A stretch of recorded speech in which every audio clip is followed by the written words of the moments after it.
아무에게나 친절하면 안 되는 이유, 당신을 위한 조언입니다. 이 말은 어쩌면 누군가에게는 차갑게 들릴지 모릅니다. 하지만 우리는 살아가면서 불필요한 친절이 얼마나 깊은 상처로 돌아오는지 그 쓰디쓴 경험을 통해 배우게 됩니다. 친절은 미덕이지만 그 친절이 지나칠 때 스스로를 해치는 독이 될 수도 있다는 것을요. 류승환 감독의 영화 부당거래에서 류승범 씨가 내뱉은 호의가 계속되면 권리인 줄 안다는 대사처럼 우리의 선의가 당연한 요구로 변질되는 순간들을 마주할 때가 있습니다. 이 대사는 단순히 영화 속 명대사를 넘어 우리 사회에 만연한 관계의 역설을 꼬집는 하나의 진실이 되었죠. 때로는 호의를 받는 약자가 강자에게 부당한 요구를 하는 역갑질의 형태로 나타나기도 합니다. 처음에 순수한 의도와는 달리 우리의 친절은 관계의 불균형을 낳고 주는 이에게는 무거운 짐을 지웁니다. 받는 이에게는 감사를 잊게 하고 더 많은 것을 당연하게 여기는 태도를 고착시키며 끝내 모멸감을 안기기도 합니다. 이러한 상황들이 반복될 때 개인주의와 이기주의가 심화된 사회 속에서 우리는 더욱 냉정하게 자신의 경계를 지킬 필요를 느낍니다. 직장에서 동료가 반복적으로 특정 업무를 부탁하거나 봉사활동에서 도움에 감사하기보다 더 많은 것을 요구하는 이들, 심지어 가족관계에서도 부모님의 헌신적인 양육을 당연하게 여기는 경우를 어렵지 않게 찾아볼 수 있습니다. 일상 속 작은 배려조차도 당연한 권리처럼 받아들여질 때 우리의 마음은 조용히 무너져 내립니다.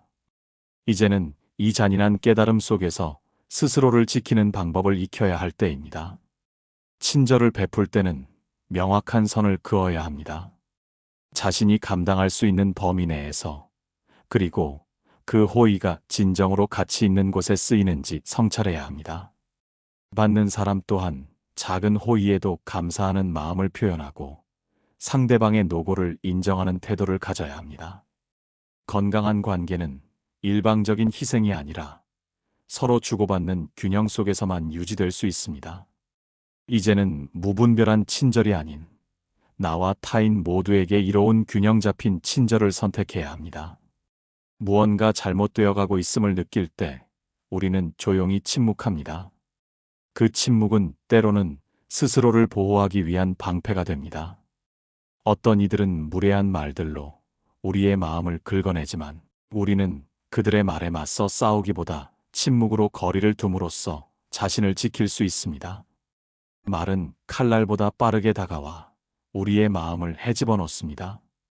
특별한 공격성이 없는 말들이지만 그 말이 지나간 자리에는 늘 묘한 찜찜함이 남습니다. 감정의 파편들이 마음속에 달라붙어 떨어지지 않습니다. 공격도 방어도 되지 않는 말들, 무례하지는 않지만, 불쾌하고 논리적이지 않지만, 틀리지도 않은 말들 속에서 우리는 길을 잃습니다. 처음에는 맞서 싸우려 했습니다. 더 정제되고, 더 정확하며, 더 친절한 말로 그들을 이해시키려 했습니다. 그러나 이해는 듣고자 하는 마음에서 시작된다는 것을 그들은 몰랐습니다. 그들은 듣지 않았고 우리의 말은 그저 공중에 흩어졌습니다. 말은 곧 무기였고 그 무기는 우리가 들었을 때만 날카로웠습니다. 그들의 말은 그들에게 상처가 아니었습니다. 그저 대화의 방식이었고 삶의 습관이었을 뿐입니다. 하지만 우리에게는 달랐습니다. 우리는 매번 그 말에 무너졌습니다. 무례를 피하지 못했고 불편을 회피하지 못했습니다. 그러다 문득 한 가지를 깨달았습니다. 싸움이란 같은 선상에서 벌어지는 것입니다.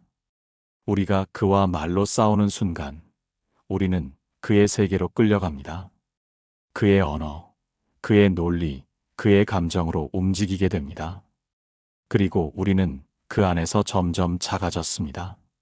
침묵은 처음엔 패배 같았습니다. 그러나 그것은 우리를 지키는 유일한 방법이었습니다. 말하지 않음으로써 우리는 빠져나올 수 있었습니다. 무례의 게임에서 벗어나는 유일한 방법은 그 자리에 머물지 않는 것이었습니다. 그래서 말하지 않기로 했습니다. 그들은 말로 우리를 흔들고 우리는 침묵으로 거리를 두었습니다.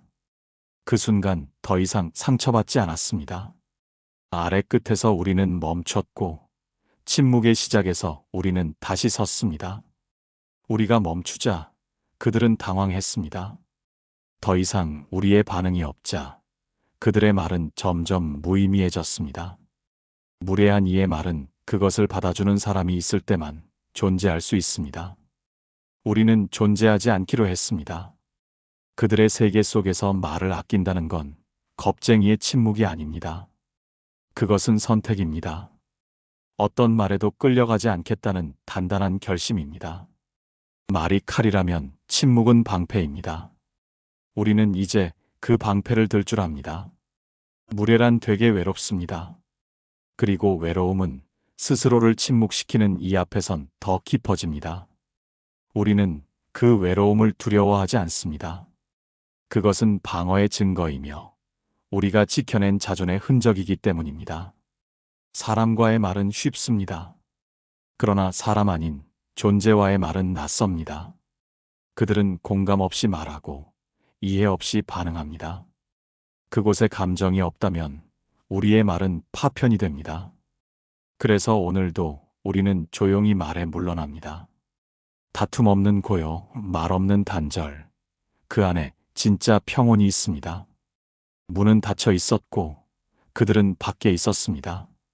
그러나 우리는 그 열쇠를 너무 쉽게 건넸습니다. 그들의 말 몇 마디, 친절한 눈빛, 잠깐의 호의. 그 모든 것이 우리를 방심하게 만들었습니다. 그렇게 열쇠는 손에서 빠져나갔고 우리는 그들이 들어오는 걸 지켜보기만 했습니다. 그들은 조용히 안으로 들어와 기억 속 가장 깊은 자리에 앉았습니다. 그리고 그곳을 흐트러뜨렸습니다. 신뢰는 쉽게 만들어지지 않습니다. 그러나 우리는 그것을 너무 쉽게 주었습니다. 마치 주는 것 자체가 우리의 미덕인 것처럼. 신뢰를 받으려면 상처를 내보여야 하는 줄 알았습니다. 그러나 그것은 틀린 믿음이었습니다. 그들은 우리의 약점을 조용히 기억했고 우리의 허물에 대해 아무 말도 하지 않았습니다. 그러다 어느 날 그 약점을 무기처럼 꺼냈습니다. 그것은 배신이 아니었습니다. 그들은 우리를 배신한 적이 없었습니다. 단지 우리가 스스로를 넘긴 것입니다. 신뢰라는 이름으로 모든 상처의 시작은 신뢰였습니다. 의심 없는 수용, 방어 없는 수락, 그것은 용기가 아니라 무모함이었습니다. 쇼펜하우어의 말이 떠올랐습니다. 사람을 너무 믿지 마라. 그건 단호한 충고였습니다. 우리는 왜 그렇게까지 사람을 믿고 싶었을까요? 아마도 인정받고 싶어서였을 것입니다. 누군가 우리의 전부를 보고도 괜찮다고 말해주길 바랐습니다. 그 욕망이 신뢰라는 이름으로 위장된 허락을 만들었습니다. 하지만 이제 압니다. 신뢰는 증명입니다. 시간이라는 불 속에서 타지 않고 남는 것, 행동이라는 바다 속에서 가라앉지 않는 것, 그것이 진짜 신뢰입니다. 한 번의 대화로, 몇 번의 만남으로 가볍게 내어줄 수 있는 것이 아니었습니다. 우리는 이제 말 대신 시간을 듣습니다. 그의 하루가 우리의 하루와 어떻게 닿는지, 그의 행동이 우리의 마음에 어떤 무늬를 남기는지. 시간은 절대 거짓말하지 않습니다. 그 사람의 본질은 말이 아니라 반복에서 드러납니다. 그리고 그 반복이 우리가 감당할 수 있는 무게인지 살핍니다. 우리는 더 이상 우리를 넘기지 않습니다. 믿음은 검증의 끝에서 주어지는 선물입니다. 요구하는 것이 아니라 만들어지는 것입니다. 그들은 말했습니다. 왜 이렇게 의심이 많냐고. 우리는 대답하지 않았습니다. 신뢰를 요구하는 사람은 이미 의심스럽기 때문입니다. 진짜 믿을 수 있는 사람은 기다릴 줄 압니다. 신뢰는 속도의 문제가 아닙니다. 깊이의 문제입니다. 그 어떤 관계도 우리의 핵심을 건드려서는 안 됩니다. 그 어떤 감정도 우리의 중심을 흔들게 놔둬서는 안 됩니다. 우리의 신뢰는 이제 우리의 울타리 안에 있습니다. 그 안으로 들어오려면 문이 아닌 마음으로 길을 만들어야 합니다. 그리고 우리는 그 길이 생길 때까지 기다릴 수 있습니다. 우리가 우리를 지키는 방식은 이제 그 무엇보다도 단단합니다. 처음엔 아무렇지 않았습니다. 작은 부탁 하나 한 번쯤은 괜찮다고 생각했습니다. 그 다음엔 또 다른 부탁. 그리고 어느 순간 우리는 괜찮은 사람이 되어 있었습니다. 괜찮다는 말은 익숙했습니다. 누군가 미안하다고 말하면 우리는 웃으며 괜찮다고 했습니다. 늦어도 실수해도 무례해도 항상 괜찮았습니다. 적어도 겉으로는. 하지만 마음속 어딘가에선 매번 작은 균열이 일어났습니다. 그것은 소리 없는 울림이었고 스스로를 조금씩 갉아먹는 부식이었습니다. 우리는 참을 수 있다고 생각했습니다. 그냥 넘어가는 게 편하다고 믿었습니다. 그러나 그 편함은 우리의 고유함을 빼앗아 갔습니다. 나중에는 우리가 뭘 원하는지조차 헷갈렸습니다. 우리의 하루의 결정이 모두 타인을 기준으로 세워졌고 우리는 그 안에서 점점 희미해졌습니다. 친절은 도구였습니다. 사람들에게 받아들여지기 위한. 갈등을 피하고 거절 대신 미소를 선택하며 우리는 어딘가 계속 사과하는 사람처럼 살았습니다. 그것이 관계를 지켜주는 줄 알았지만 사실은 관계라는 이름의 속박이었습니다. 그들은 알지 못했습니다. 우리가 웃을 때마다 얼마나 무너졌는지, 우리가 배려할수록 왜 우리 안이 비어갔는지, 그들에게 친절할수록 우리는 우리에게 냉정해졌다는 사실을. 사람 아닌 사람들은 그 틈을 알아봤습니다. 그들은 우리의 괜찮음을 이용했고 우리의 배려 위에 그들의 편의를 쌓았습니다. 한 번도 고마워한 적 없던 그 말투, 당연하다는 표정. 그 모든 게 우리를 침묵하게 만들었습니다. 우리는 소리내지 않았습니다. 그래서 더 무서운 침묵이었습니다. 우리는 그렇게 자취를 감췄습니다. 우리의 분노는 말이 아니었고 우리의 슬픔은 눈물이 아니었습니다. 그저 조용히 사라짐으로써 우리는 세상에 작별을 고했습니다. 하지만 그 침묵은 끝이었습니다. 더는 아무에게도 친절할 수 없다는 자각. 우리의 친절은 누구를 위한 것이었나? 우리의 존엄을 깎아내리며 쌓은 배려는 누구의 무엇을 지켜낸 것일까?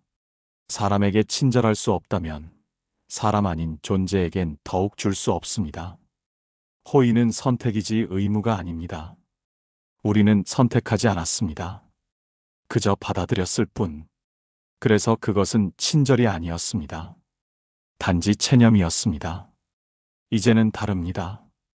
우리의 시간은 값집니다. 우리의 감정은 무게가 있습니다. 누군가를 배려하기 전에 우리는 우리부터 먼저 지킵니다.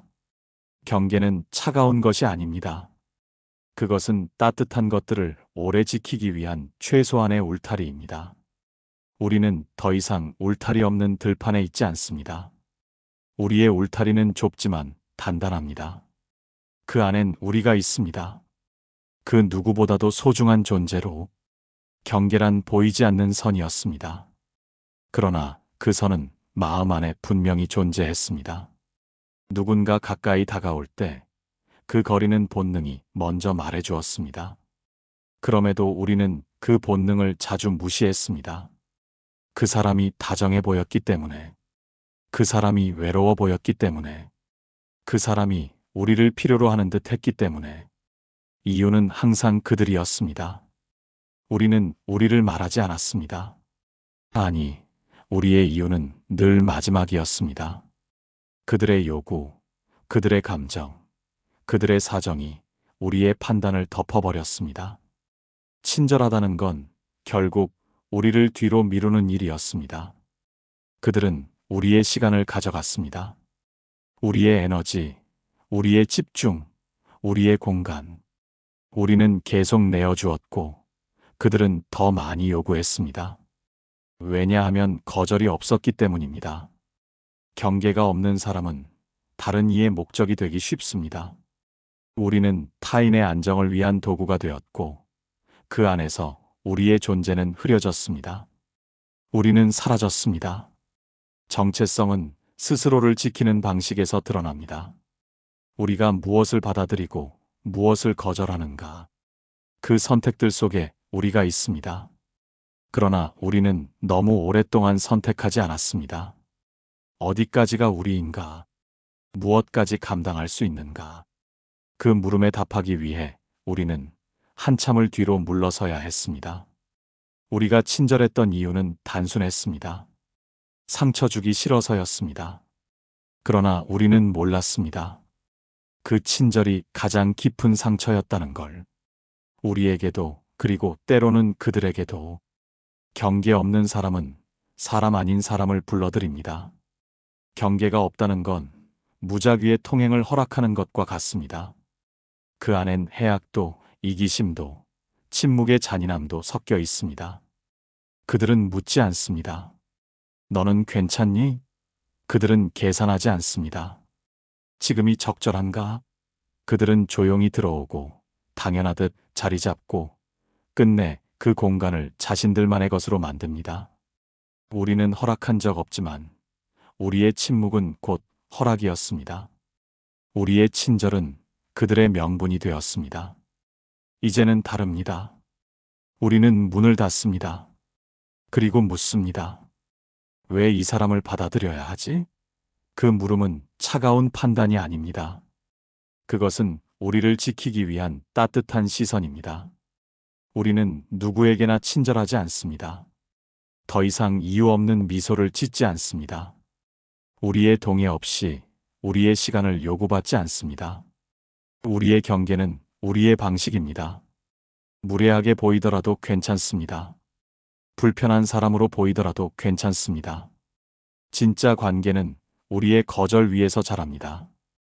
경계 없이 시작된 관계는 언젠가 무너질 수밖에 없습니다. 우리는 경계를 세웁니다. 우리가 우리 삶의 중심에 서기 위해, 다시금 우리 존재를 회복하기 위해. 무거운 것을 들 때보다 가벼운 말 한마디가 더 깊게 어깨를 짓눌렀습니다. 그들은 항상 말했습니다. 그 정도는 괜찮잖아. 별일도 아닌데 왜 그래? 우리는 그 말 앞에서 입을 다물었습니다. 그 말은 부드러웠고 심지어 배려하는 척했습니다. 그러나 그 말은 우리 감정을 지워버리는 지우개였습니다. 공감 없는 말은 칼보다 무딥니다. 그래서 더 깊이 박힙니다. 비명을 지를 틈도 없이 마음 한가운데를 스쳐 지나갑니다. 그들은 우리의 이야기를 듣지 않았습니다. 듣는 척했을 뿐입니다. 고개를 끄덕이고 눈을 맞추고 때로는 우리의 이름을 불렀습니다. 그러나 그 안엔 우리에 대한 이해가 없었습니다. 그들은 그저 자기 차례를 기다리고 있었습니다. 말을 끊지 않기 위한 예의, 그 이상은 아니었습니다. 그래서 우리는 지쳤습니다. 말을 해도 돌아오는 건 침묵뿐이었습니다. 혹은 충고, 혹은 훈계, 혹은 비교. 그들은 우리의 고통에 공감하지 않았습니다. 그 고통이 자신들의 불편이 될까 두려워했기 때문입니다. 우리는 공감을 갈망했습니다. 누군가 우리 말을 끝까지 들어주는 순간, 고개를 끄덕이지 않아도 그저 조용히 옆에 있어주는 순간, 그런 순간이 필요했습니다. 하지만 공감 없는 사람들은 그런 순간을 만들어주지 않습니다. 그들은 감정의 밀도를 이해하지 못합니다. 고통을 빠르게 처리하려 합니다. 그것은 자기 방어일 뿐 배려가 아니었습니다.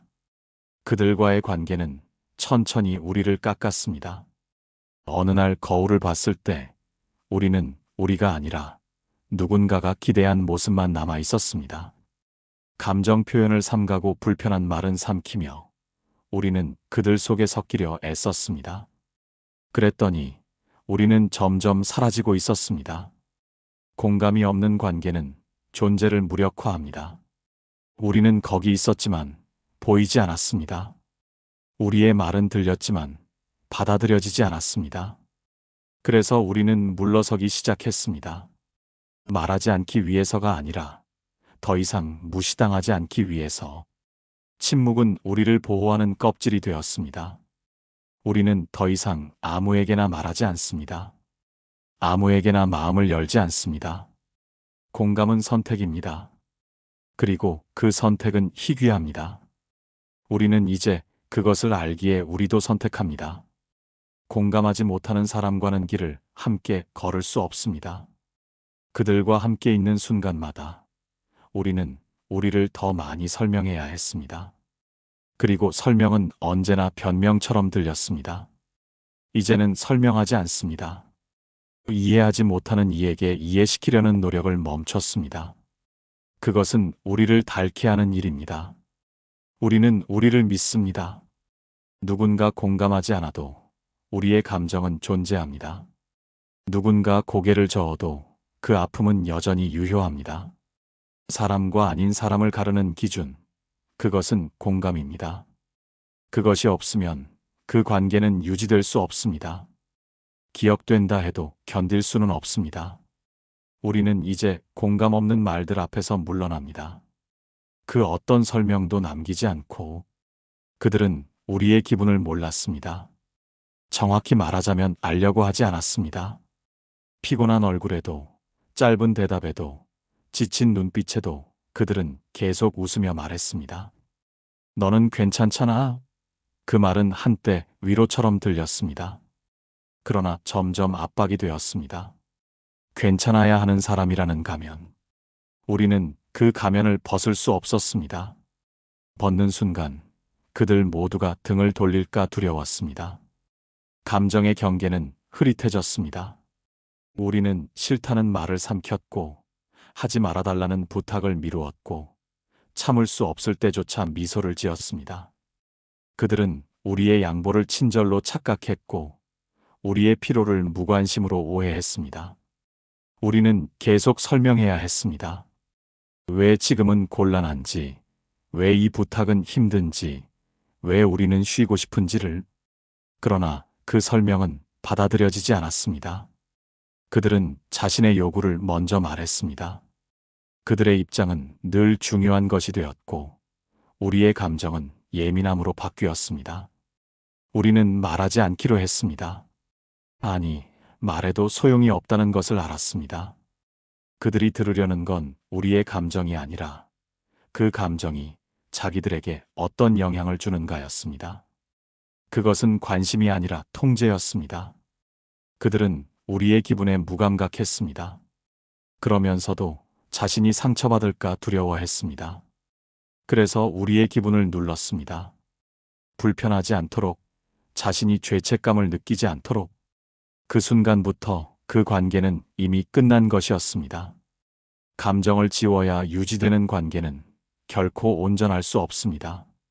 그것은 둘 사이의 연결이 아니라 한 사람의 자기 파괴 위에 세워진 균형일 뿐이었습니다.